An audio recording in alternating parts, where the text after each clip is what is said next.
Jomo had a name in his cell phone, Nikki, right? So I'm looking at the cell phone. I'm like, dog, who is Nikki? Like, I don't know a Nikki. So I have an attitude with him. I'm picking up his cell phone. Who is Nikki? I see Nikki, called you. Who is Nikki? And Jomo's playing it cool.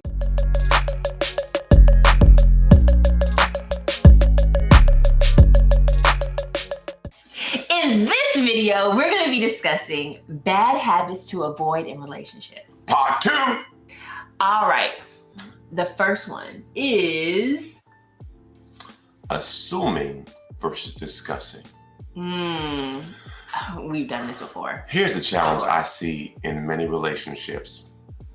Oftentimes, we assume a person understands, or we assume a person knows based on what we have experienced, right, in the past, versus what they know or don't know. Right. We say this, you should have known better. How do I know what you're thinking? How do I know what you have been through? How do I know what your father or male role model was? How do I know? So what happens, what happens, we sometimes project what we think a man or a woman should do or be, or our expectations, without really knowing, hey, how was your father? How was your mother? What did you expect from this relationship? What did you think would happen? What do you expect from work or labor or chores or finances? So what happens, we have all these issues that come up in a relationship that have been undiscussed. Right. So when we don't discuss, we assume he's gonna pay for dinner tonight. We assume we're gonna have sex tonight. We assume, so what happens, there's so many missed opportunities for fulfillment because we have not discussed what the expectation is. Right. And what do you believe should happen? So therefore we have a lot of disunity in our relationships because we do a lot of assuming and not a lot of discussing. Right. I think also just in everyday communication as a couple, as a married couple, you may assume that you know the person so well that you assume what they're thinking based off of their past actions or how they've responded in the past. And they may assume that you got it and you really didn't.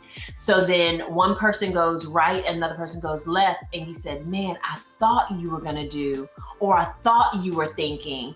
And it's very innocent. It happens in relationship. The thing is when those types of things happen, it's not a time to argue about it. It's a time to reflect and say, you know what, we both assumed, or I assumed that you meant this based off of what you did 2 weeks ago, or last time we came into this situation and it didn't work out. I think it's easy to resolve if you identify it right off. Yeah. They had a joke back in the day, when you assume, you make an ASS out of you and me. So instead of assuming, discuss, ask questions, get clarity, get insight, and don't assume. All right. Number 2. Skipping quality time.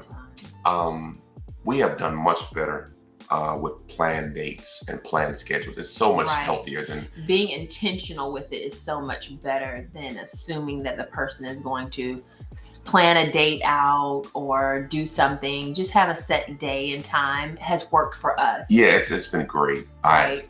I didn't realize how much I miss date night until you go on a date night. Yeah. And you're like, man, and even as this general conversation, it's good, it's healthy. It precipitates other activities because you just talk, and I think it's a wonderful thing, and you can't overlook quality time with each other. Right. You have to be willing to make an investment of time in your relationship before you're going to have something. Invest the time now, while you have a chance. Don't wait for later. Right. I think too, just a side note, if you're struggling with your finances, don't use that as an excuse not to spend quality time with each other. You don't have to be, it doesn't have to be a money-driven issue. Right, exactly. Okay, number 3, dishonesty. Oh man, this is definitely a habit to avoid. No little lies. It's not worth it. Yeah, Speak there's the no such truth. thing as a white lie. A lie is a lie. Yeah, call it what it is. Right. You know, I know sometimes the area people lie the most about is money. Yeah. And, you ask a question or, this the one, I've been had it. Or, how much you just spend on this? Or, whatever it may be. Or then they lie about sex. Or where they are. Lord Jesus. And the thing is if this is your lifelong partner and the person that you're going to be spending the rest of your life with, and you create so many lies, you tell so many lies, there's no way you can keep the lie up for the rest of your life. Correct. Like, it's going to come out eventually, whether it be somebody else that saw you, somebody else that heard you. A bill comes in. Right. It's going to come up. It's not even worth it. At the end of the day, it's better to be totally transparent and open and honest than to lie in your relationship, because it's going to come back. You're going to be naked and unashamed. Right. Be real. The devil operates in the dark. Correct. Don't, party with him there. Correct. Because eventually it's going to come out. Another bad habit, controlling behaviors. Oh, wow. You want to control the cell phone. You want to control conversation. You want to control the clothes. You want to control the outfits. You want to control where we go. Usually this is coming from a hurt place. Hurt place or jealousy. Or jealousy. Whereas you want to micromanage every aspect of the relationship. Right. That is a bad habit. Oftentimes that leads to some form of abuse. So you have to be very careful with controlling habits. Right. All right. Funny. The next one was distrust or jealousy. Lying right there. Right. Trust takes time. And the challenge is... And you're constantly building upon it. Correct. When trust is broken, right, it does not spring back. You have to have, for example... And sometimes you want it to. You want it to. You realize you made a mistake. You realize you messed up. And you want the person to... You want to erase that mistake and go back to the way it was. But the thing is depending on what happened, the person is not even the same person anymore based off of now they've experienced this with you. Correct. So now you're dealing with a new person that has experienced some type of trauma, and you have to deal with that trauma because guess what? You created it. You have to, for the person who was offended, you need to set new guidelines by which the person can regain and build trust. Right. If you are the person who offended them, you must abide by the new guidelines and not be offended by guidelines because you messed up. Right. When a person messes up on a job, they go through a probationary period by which they're monitored for a set period of time.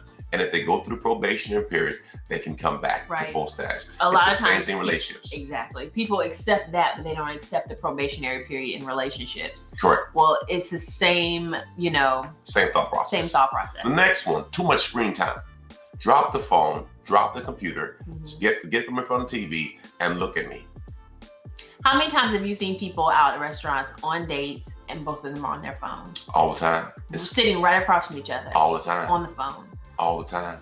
We can't allow social media and our phones and different devices to control how much quality time we spend in our relationship, because it can wind up taking over and really monopolizing time that you should have with each other. Correct. And we understand that cell phones are necessary. iPad is a wonderful thing. Right. But we have to also carve out time for human interaction without technology. It's important. All right. Next one. Invading their privacy. All up in their text messages, all up in their DMs, all up in their website searches. Do you think a lot of times when people are doing this, because I know I've never really done that to you. Not, I shouldn't say never, but within the last... I have. You have? Yeah. You go through my text messages? No. If something pops up and you show me something, I said, this is funny. But I know that I've done it online. Not necessarily for you, but for our whole house. Okay. You know, because once kids get teenagers, they start watching stuff. So you're trying to kind of, by looking, you see everything. By what do you look at? No, I'm trying to see if our kids are watching anything they shouldn't be you're talking watching. about like internet history? Yes. Okay. Yes. I'm talking But about have you ever gone on my phone and said, I'm just curious who's texted Charmaine lately or who's emailed me? If I do look, it's because you're looking for something specific. A text came in, you were in the shower, and I'm saying, Charmaine, this person texted you. Right. But I don't have the end. You have to have a certain level of trust, because if not, you could search for years. Right. And then the other thing with text, you could misread something. That part. And or I always say, if you look hard enough and you're looking for something, you're going to find something, and it's going to nag at you. And the thing is you have to figure out within yourself, why are you doing this? Correct. What has caused you to have some type of mistrust in whatever area? And it's so unhealthy because it leads to so many other negative aspects. So, story time. The first 2 months of marriage, maybe. We were living in Phoenix, Arizona. We just moved to Phoenix, Arizona. Jomo had a name in his cell phone, Nikki, right? So I'm looking at the cell phone. I'm like, dog, who is Nikki? Like, I don't know a Nikki. So I have an attitude with him. I'm picking up his cell phone. Who is Nikki? I see Nikki, called you. Who is Nikki? And Jomo's playing it cool. He's like, don't worry about who Nikki is. Don't worry about, just being real slick with me, right? So I was like, please don't make me call Nikki. Please don't make me call Nikki. So he's like, call her, see what happened, call her. So of course, your girl calls Nikki. Nikki was it was a nickname for one of the football players that he played with. And he answered the phone. And when he said hello, I hung the phone up on him.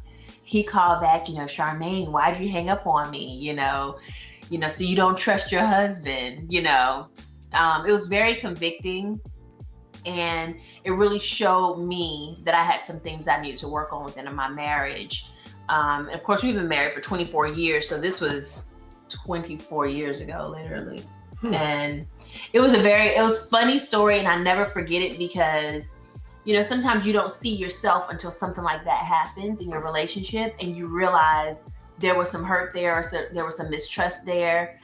Even if it was something that you created yourself in your own mind. So to protect yourself from what you thought may happen. Just so distrustful. Oh, whatever. But I'm just saying, like that definitely happens. So it happens. But the thing is when it happens, recognize that you have a part to play. Yes, you have to be responsible for you and not be searching up people's stuff. All up in my business. All right. Anyway, this is our topic for tonight. And that's all we got. Yeah. Remember, love, laugh, and learn. Be blessed.